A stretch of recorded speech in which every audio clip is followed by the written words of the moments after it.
शंकरी राउरी गलिया जी पापा शंकर राउरी दुआर हथिया हे पियासले बाबा पोखरा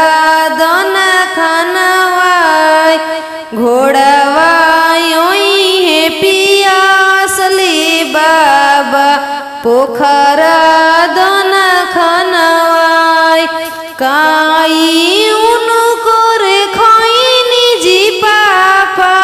काई रखने उधार आके कारा करने बोलू हरने जी पापा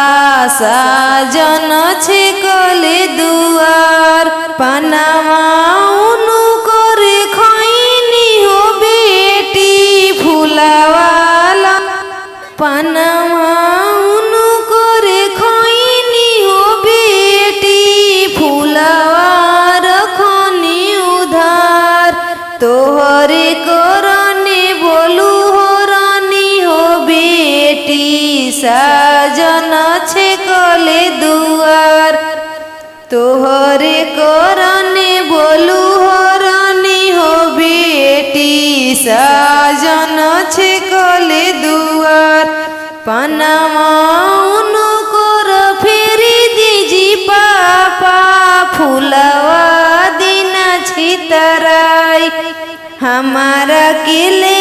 पापा का से खिली जईती साजन लवटी घरे जास हमारा केले पापा का से खिली जईती साजन लवटी घरे जास पनामा उनु करे खोइबो बेटी फुलावा देवो छितराई आ तोहारा केले बेटी जंगे बैठइबो